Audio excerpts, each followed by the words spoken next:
There are a lot of things going on in this country right now, and there are things that we need to look at because not everything is as it seems. Today, we are with Mike Stickler, who has written a brand new book. I'm going to let him tell you about it because what made me become involved in this was the fact that we are losing all our produce and all of our livestock. And Mike has written a book that kind of goes into that. Mike, can you tell us about your book, please? Sure. So I met this man, Cliven Bundy, um, just by happenstance. And I have traditionally been a Christian author. I've written Christian books primarily, but I'd met Cliven, and he was locked up at the time by the federal government, facing almost 400 years in federal charges. And many of us remember Cliven. He was in the news a lot in back in 2014 when he had a standoff with the federal government over his cattle. They were trying to round up his cattle and impound them and seize them and sell them off the open range down in here in southern Nevada. And so when I met Cliven, I had no intent to write a book. I didn't approach him like I was going to interview him or anything. But in fact, I kind of thought, like most of us would, that he was a bit of a crazy guy, a bit of a conspiracy theorist, a tinfoil hat wearing kind of guy. And once I got to know him, I realized, you know what, this guy's just like so many other ranchers I know out here in the West that just wants to farm. He's a real principled man, and he wasn't putting up with what the government was going to do to him. He was going to fight all the way to the end if that's what it took. And so eventually I started to ask him a little bit about his story, what happened with you in the government and those kinds of things. And as we got to talking, the more he told me, the more I realized this is not what the media has reported at all. There is a whole nother side here that I just had no idea was happening. And so I kept kind of prompting Cliven by saying, you should probably write a book, Cliven. You should probably write a book. And eventually he looked at me and says, you know what? I think you should write it. And so I prayed about it and I thought about it and I thought, this is a challenge, something I never thought I would do, but I was willing to do it. And so for 2 months, I would interview him while he was in prison. I would interview him. I listened to his side of it. I took very careful notes. I looked at the discovery because he was in the middle of his criminal trial when this was happening. He was Wow. coming up for it. And so I looked at discovery. I talked to some of the other Bundy 19 who those are the 18 guys that were in prison with him. And then once I felt like I got as much as I could, because I literally interviewed him every day for 2 months, I sat down and then I began to research. And so if anybody pays any attention to it at all, you'd see that there's thousands of hours of videotape and audio and interviews about it and news reporting and whatnot. And so I took all of that and I began to go through it, and I transcribed much of it and turned it into words so I could really look at it in detail. What did people say? And then I began to put the story together. And what I came to find out was really what happened to Cliven was that he was an old rancher. His family had been down there in southern Nevada raising cattle and farming for 157 years. Before Nevada was a state, his Wow. family was there. And of course, this is on the maternal side, okay, his mother's side. And he has 160 deeded acres, and then he grazes his cattle, which is very common here in the West, grazes his cattle on the open range, which is a roughly 600,000 acres. And he was grandfathered in to be able to do this. So the media all says he didn't pull a permit. He just wanted to make money off of the government. He won't pay his bills. That's all not true. It's not true. In fact, the media says that he owes $1 million. That's just a flat fabrication. That was a fabrication by the media itself. It was not. In fact, in his federal trial, the prosecution presented that he owed $4,000 in fees. Okay. Now, believe me, if the government could say that he owed $1 million in fees, they would have said so in the courthouse, but they Right. couldn't prove it. And so they tried, they best they could come up with was $4,000. And so, and by the way, Cliven disagrees with that even, but nevertheless. So the more I researched into who Cliven Bundy was and what he was doing, the more I came to the realization that the story was not at all how the media portrayed it, how the public has been duped by it, and even how the federal agencies framed the whole conversation or framed his prosecution and who he was. There were things like when I first interviewed him, he told me that the feds had put snipers around his house during the roundup, and the Department of Justice completely flatly refused that was true. That was all a lie. It was completely fabricated, whatnot. And then it comes out in the testimony that actually, no, that was true. They did have snipers around his house, and in fact, Ammon Bundy, his son, said that there were little red laser dots on his children from the snipers. Okay.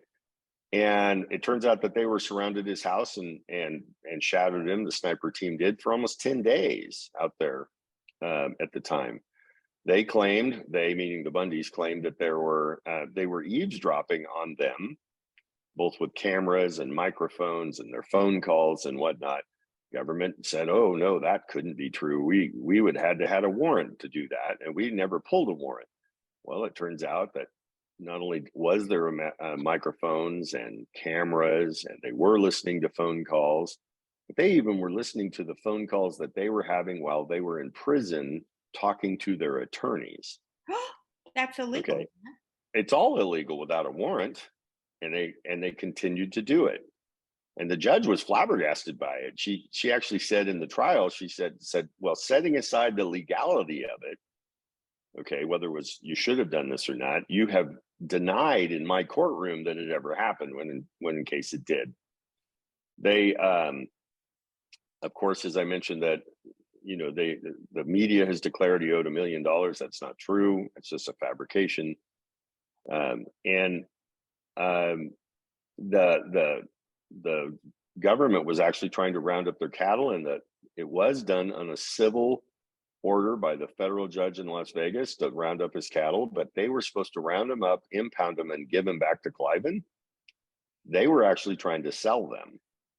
How do we know that? Because the government actually prepaid a stockyard in Utah $85,000 to sell Cliven's cattle on a quick basis. All right, and no one, if you're familiar with the livestock business, no one prepays a livestock yard. The livestock yard gets the commission for what the cattle sell for, not you don't prepay them to do that. They spent $4 million, or they had a $4 million budget to round up Cliven's cattle, 600 cows. Okay, $4 million. They paid the contract cowboys $1 million to round them up. They built a compound out in the desert where the living quarters and a command center and cattle chutes and all kinds of things, just constructed it in the middle of the desert so they could do this. And they had 200 officers there to enforce this. They closed off the FAA closed off that whole area so airplanes couldn't fly over it. And then they were running drones over the top of the whole operation. Again, no warrants for any of this. Wait, can I stop you for a second? Because I have some questions, Sure. like automatic. Sure. How many people would you say this is happening to in America? Well, that's a big number. Every one of the agencies, whether it's the EPA or the EPA or the Forest Service, or they're all running operations. In fact, I mirrored an operation that happened in Blanding, Utah, in my book, because it tied into the guy who actually ran the operation on the Bundys. He did an operation up in Utah where they went after a simple family who was collecting rocks. Okay, they were collecting rocks and artifacts out in the desert as a hobby. Okay, as a hobby, and they surrounded that family with a SWAT team. They interrogated them, and they put the wife in jail. And it was so traumatic to this family. Now, this family was the husband was the doctor in Blanding, Utah. Everybody knew him. I mean, he's the kind of guy that birthed you and then birthed your children and then birthed your grandchildren. You know, he'd just been around forever. Everybody knew him. He was well respected. Well, this was so traumatic to them that he killed himself. Oh, Okay. I mean, they treated him like he was a drug lord, and all they were doing was collecting. And whether it was legal or not is one thing, but it wasn't that big of a deal. It wasn't, you know, um, a well, threat to national security. It was just collecting stuff. So they're doing this all the time. Okay, they're doing this all the time where they're just seizing land or seizing, threatening to put people in prison. property. It's very scary. It's very scary. And you look at what's going on with January the 6th, you know, I don't deny that some people did wrong there, but 600 people, 700 people, you know, Well, I and look they're at, also doing different videos of other things. So it's like, let's get to right, what side is people are on. right, right.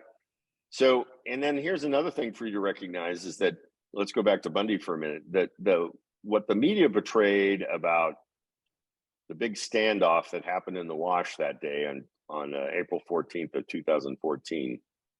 One of the things they like to point to is that on the Bundy side or on the protester side, there were guys there with long guns, okay, with rifles. Well, there were 15 guys there, men who had long rifles. 11 of them, 11 of them were working for the government.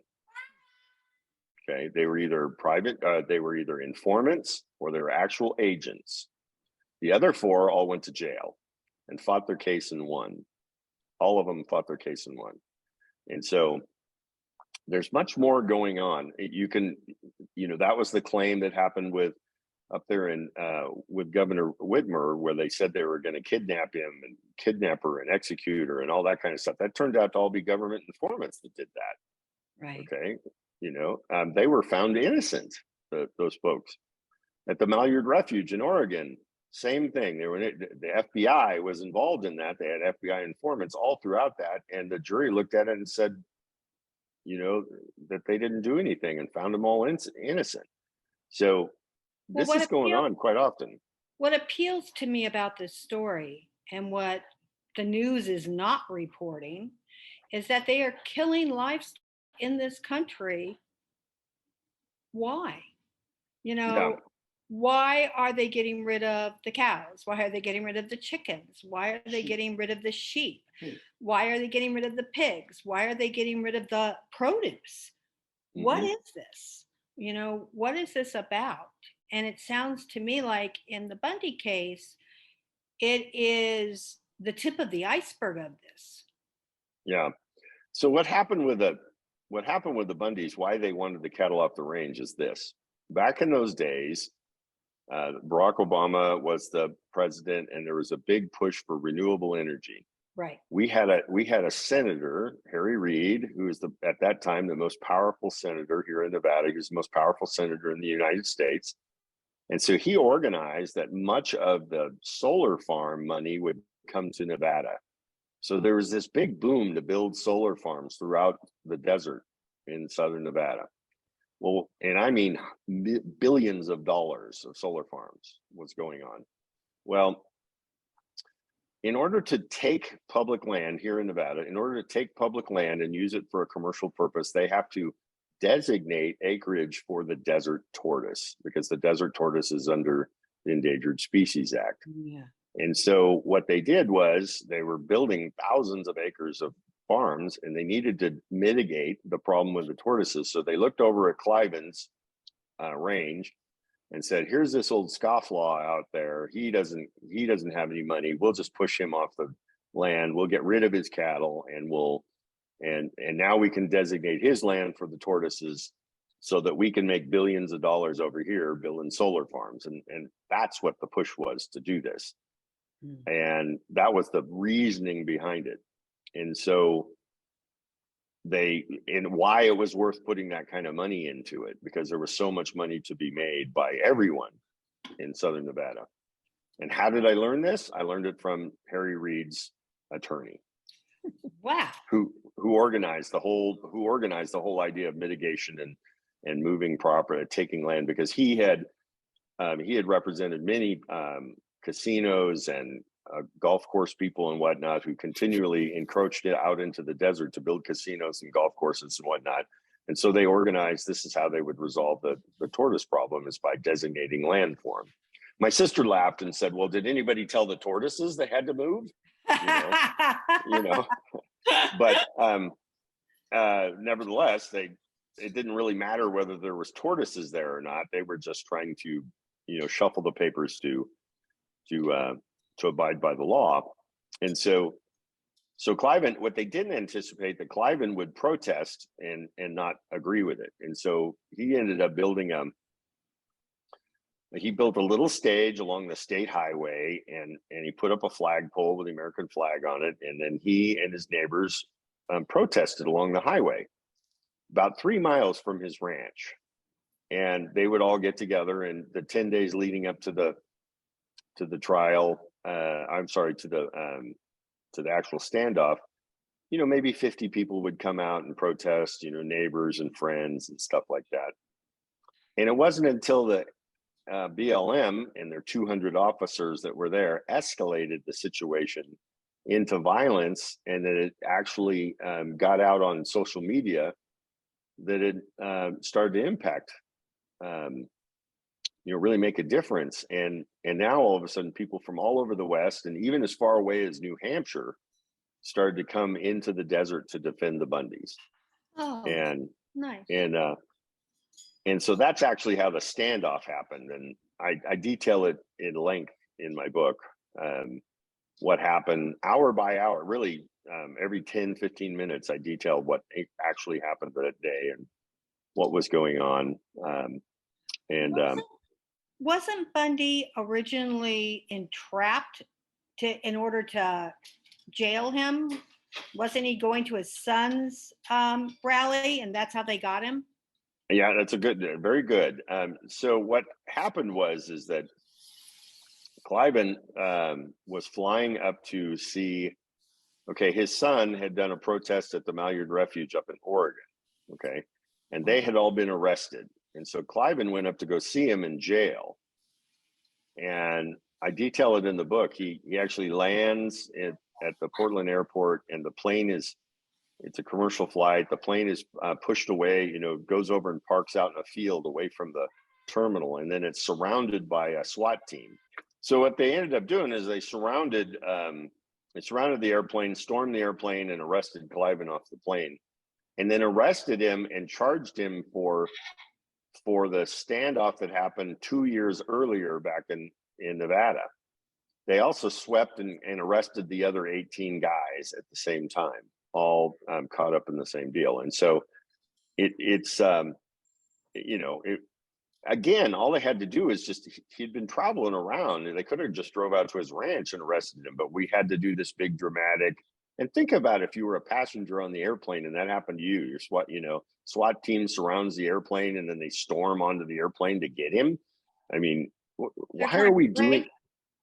Yeah, and scare him to death. And it's an amazing, all the things that happened to him and how the government responded, how they lied. Another story they hung their hat on big time was that the FBI and Department of Justice and other agencies had done a threat assessment. Okay, really looked into Bundy, and they all said he was dangerous and he was a militia leader. And this is what the Department of Justice was saying about him. Well, they would never produce those threat assessments until finally the court demanded that they did. And when they did, it turns out those threat assessments said exactly the opposite, that the Bundys were not a threat, that if you pushed one of the younger Bundys, he might take a swing at an officer, but They were no threat whatsoever, and yet they were constantly. It was those threat assessments is what kept the Bundys in prison for 400 days, is because the prosecution kept telling the judge that these guys are dangerous domestic terrorists, and in fact, even the FBI didn't think that they were. So there was just fabrication after fabrication about what happened with them. Can you tell us the name of the book? The book is Cliven Bundy, American Patriot, and you can find it at clivenbundy.net. That's the best place to look for the book. Just go to clivenbundy.net or .com, and we'd be happy. You can get it in audiobook, ebook, hardcover, softcover, whatever you'd like. Would love to get a book in your hand. It's an amazing story that nobody's really understands. I could spend hours talking to you because I just think that what's going on right now is insane. Okay. Yes. But unfortunately, our time is up. And thank you.